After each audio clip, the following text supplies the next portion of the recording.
Hi guys, happy Thursday. So today I'm going to be giving you guys an update and my verdict on the Glossier haul that I did about 3 weeks ago now, I want to say.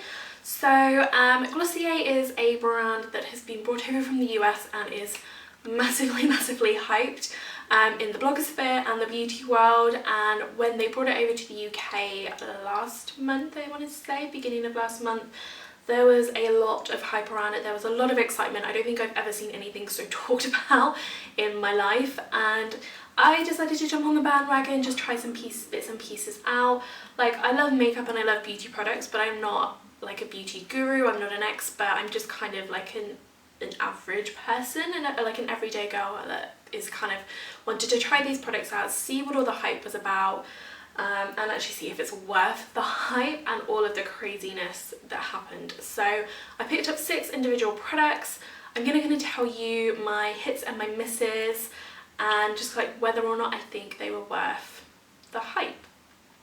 Overall, I would say I don't think it is worth the hype in terms of like the products are nice, the products are good, but considering how much Glossier has been talked about, and like the products are nice, they're okay, like there's nothing wrong with them, but there's also nothing like extraordinary about them or anything like absolutely amazing about them that I would kind of be like, you have to have this, you have to go to this brand, you have to buy everything. And I haven't felt compelled to go back onto the website and order other things. Like, yes, there are some things that I would want to try, but I haven't felt like I need to go and try other things where there are other launches or other brands or other like products where I've maybe tried a couple of pieces and then gone, I need more of this because I love it, or brands and things like that anyway. So I would say overall I don't think the hype and the amount that it was talked about was actually justified, but I mean the products are nice, there's nothing wrong with the products, they're good. Some of these I really like, and yeah, I'm just gonna kind of run through them and let you know what I think. So I'm gonna stop rambling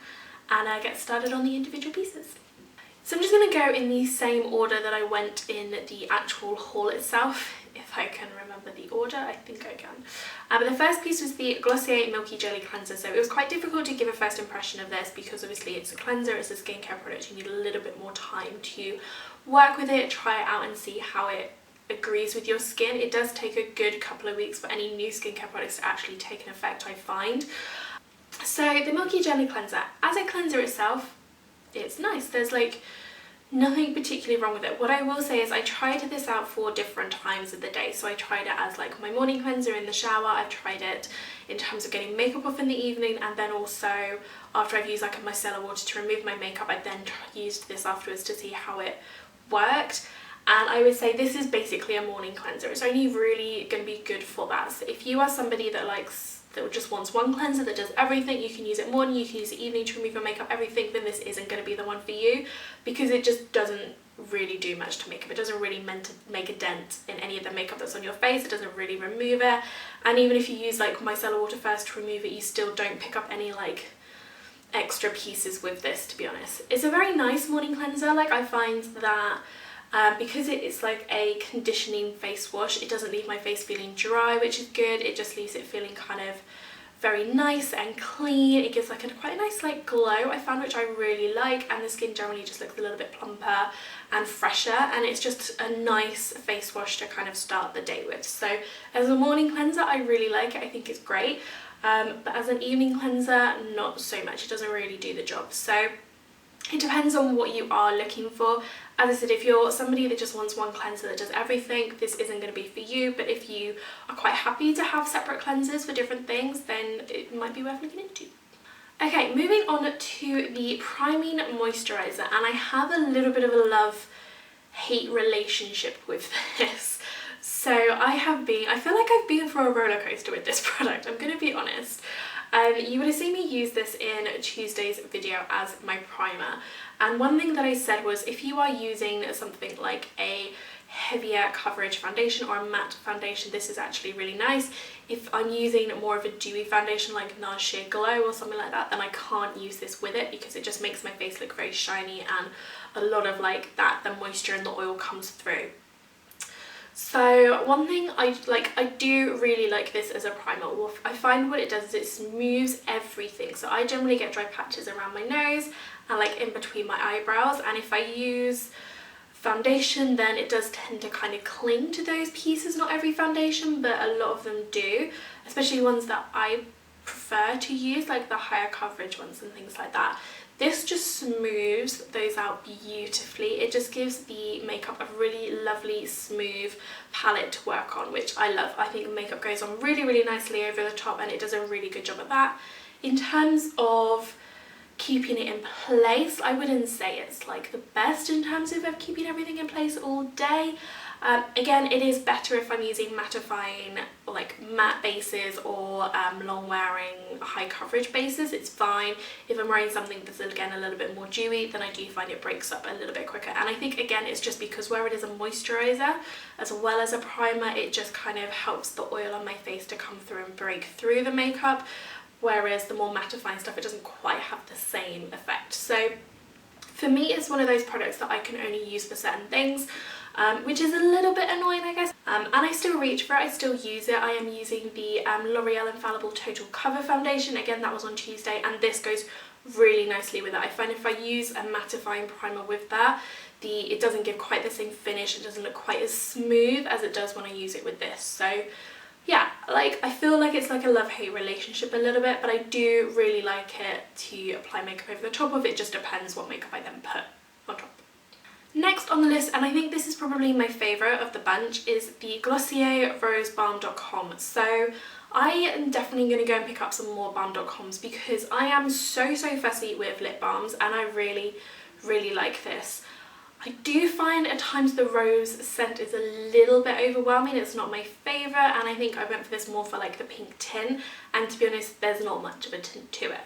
But in terms of like what it does, it's made such a difference to the condition of my lips. I have used it kind of around my cuticle areas as well because they can get a little bit dry, and again it's really smoothed those areas out and hydrated them very nicely without it feeling greasy. I just think it's a great addition. I really like it as a lip balm. It is £10 for a lip balm, which I think is a little bit pricey. Like I've got the Nuxe Rive de Mel, which is £9, and that is a lot more hydrating. That's more of like a more intensive kind of lip balm experience, I guess. And this is more expensive, and I feel like this is probably going to be more of like an everyday thing than the Nuxe Rive de Mel. But I do really like it, and I do want to try the other scents and the other kind of versions of this because I feel like it is going to be a little bit of a staple for me. I do like it. I'm very fussy with lip balm, so when I do find one that I like, I do tend to kind of like grab onto it and like not let go. So that I like, and I think that one is definitely worth the hype. So I like that a lot. Okay, so moving on to more of their like beauty makeup products.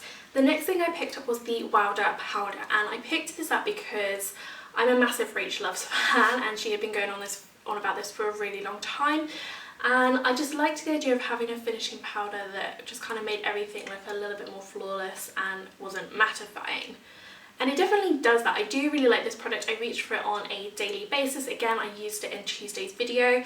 And I do prefer this to a matte setting powder generally because I find that it just makes everything look very flawless. It finishes off the makeup very nicely. It gives a really nice finish to it. It doesn't look matte, it doesn't look cakey. It's just very light and airy. I don't tend to use loose powders, but I think because this one has this little kind of mesh bit, it's a lot easier to use. It's a lot more kind of user friendly. And it's just like a very nicely finely milled powder that goes on very nicely. Like I said, it doesn't look cakey, it doesn't look like you're adding extra coverage or anything like that. It just kind of gives a nice kind of smooth blended effect over everything, which I really like. So I'm a big fan of that, and again I would quite happily repurchase that. I like it a lot. Something that I do not think is worth the hype, and it's probably my least favourite thing from the whole haul, and it's the Cloud paint. Now I'm not a massive fan of cream blushes anyway, so I don't think I was holding very high expectations, but I really wanted to like it, and it's okay, but I just find that I don't know if it's this particular colour. I've got it in the colour Puff, and I don't know if it's just because this is quite a pale colour, but I mean, even when it comes out like a really bright Barbie pink. If you saw the last video of the actual haul, you'll see like just how bright that came out. And a lot of it came out in one go, so I feel like there's a lot of wastage with this product as well. But yeah, I just felt, I mean, this particular colour as well was probably a little bit too yellow toned for me personally anyway, but even so, I just found that when you kind of blended everything in, the colour kind of disappeared very quickly. It didn't really stay around. It was so subtle, it was way too subtle for me. The thing I did like about it though is when I've used cream blushes before, one of the reasons I don't like them is they can feel quite oily and sticky on the skin, and this doesn't. It dries down really nicely, and it doesn't feel like that, so that is like a tick in its direction. But otherwise I just think it's so overhyped for what it actually is, and I didn't get it. I'm just not that bothered about cloud paint. Again, I don't know if it's just because I used a colour that was quite a pale colour. Maybe if I used a darker one it might be different, but I'm just not enamoured with it. I would probably leave this. And then last but by no means least is one of the Generation G lipsticks, and I have it in the colour Jam. So this is like scary purple colour in here, but when you kind of swatch it on the hand it is really pretty and it's very plummy. It reminds me a little bit of MAC's Rebel. It's a very, very nice shade. It's a sheer matte formula. When I tried this on for the initial video, I was like, it's not matte, I don't get it. And I think it's because I had put so much on my lids and like layered it up so much. But when you just kind of put it on, like, as you should, and not layer it up so much, if you just put it on as it's intended, then it does have a really nice kind of velvet matte finish. It is quite sheer, so I find that actually it can be a little bit patchy, and that's one of the reasons that I did put so much on the first time I wore this, because I was trying to get rid of that patchiness. And I don't know if it's just because it's a darker shade so you can see it more, but again I also just found that it picked up on any kind of cracks or like anything you had on your lips, so if they weren't quite smooth and they weren't like the best, then it does pick up on that. But I have been wearing it, like the colour is really, really nice. It's very pretty. It's very autumnal, very wintry, which I really, really like. I find if I put a lip liner under this, it does help. But it also looks really nice if you stick like a gloss over the top of it. So I think it's a very versatile product. I do like the colour. I really want to try Crush. That colour looks beautiful. So overall, I do like it. There's some like negative points about it, but I don't know if it's just this particular colour. But in terms of the lipstick itself, it feels very comfortable. It's not drying. It feels very nourishing actually for a matte lipstick. It lasts quite nicely, but it is more of a sheer matte, so it's not going to be a really long-lasting one. It's not going to be very in your face in terms of pigment, but it's just a nice kind of everyday lipstick if you want something that has a little bit more tone to it, or you want to go more down like that route. But I did really like this, and I think I would pick up more colours. So that is everything. That is kind of like my update. Generally, I did like a lot of the products and they were nice, but I think for me, it's just because the brand was so overhyped, I just feel like there was a lot of talk for nothing very special.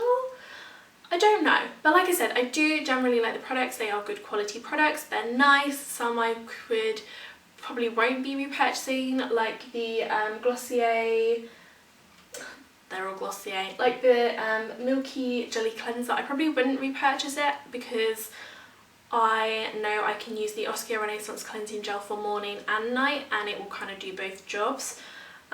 So for me, that's probably preferable. The balms I would definitely purchase again.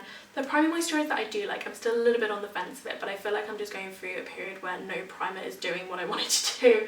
The powder I love.